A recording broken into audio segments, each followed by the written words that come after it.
Alright guys, I need your input. Yes? How can we help? Educational philosophy. I'm working on mine, putting the pieces together, but before I do that, I want to hear what you guys have to say. Okay, so what specifically? Because educational philosophy is huge. Fair. Okay, let's start broad. Education. What's the point of it? Why would anyone bother becoming a teacher?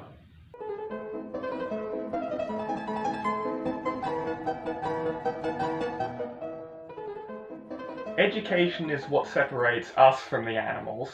It's how knowledge is preserved and passed on. But more importantly, it's also how societies improve for the better. Okay, do you have an example? Like, what do you mean by better? Okay, let's take wealth. As societies got better educated, they also got wealthier. Part of the reason for this is because as educational institutions became more inclusive, societies got a bigger pool of talent to draw from vocationally. It also had the added benefit of giving students more opportunities for what role they might want out of life. Happiness for an individual is finding your ideal place in the world. Progress for a society is all about improving from the contributions of the people that make it up. Okay, that's a start. Now let's see if we can narrow it down a bit, bring it down from big picture to small picture. Well, for that, you're going to need to start looking at the nitty-gritty of education.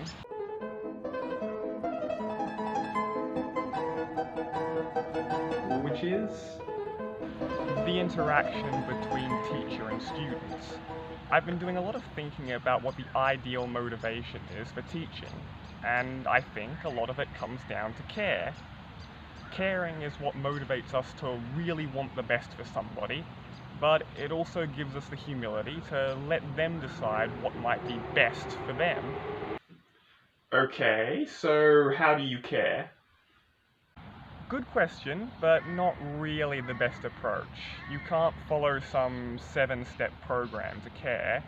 With the exception of the occasional psychopath, the capacity to care is within everybody. It's human, it's what we do. To know a student's intrinsic value.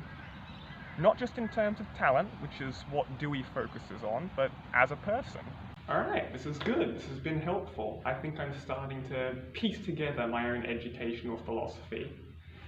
I think reading John Dewey has made me realize why I wanted to become a teacher in the first place. I do think that education is a vehicle for social transformation and improvement, but I don't think Dewey went far enough. I think a large part of what includes that progress has been the growth of values like diversity and inclusivity. A lot changes when people get an education. People start to unlearn all sorts of biases and prejudices and dangerous superstitions. People learn that those who look different from them aren't worth less or have to be a certain way. We learn that other cultures might know things that we don't. We learn that other people are just as tied to their cultural values as we are to ours. We learn that using things like gender to determine a person's place in the world is kind of a dumb idea. All of these lessons are promoting more and more acceptance of those who are different. But when it comes down to what I actually want to have happen in my classroom, I think that the care philosophy is also really useful.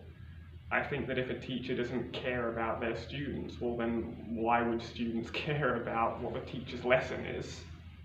I also think it's a really good way to enact values like respect and dignity and justice that every teacher has to embody.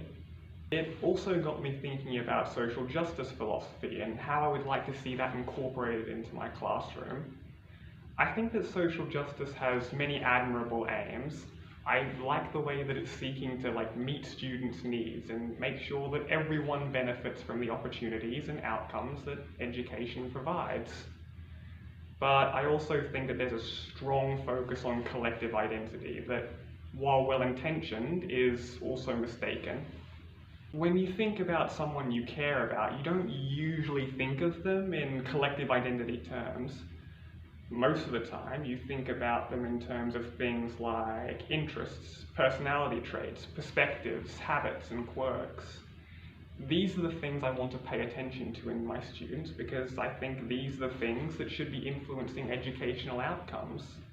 I want to create a space where students can find out who they are, what they want, and also importantly, what talents they have to give to the world.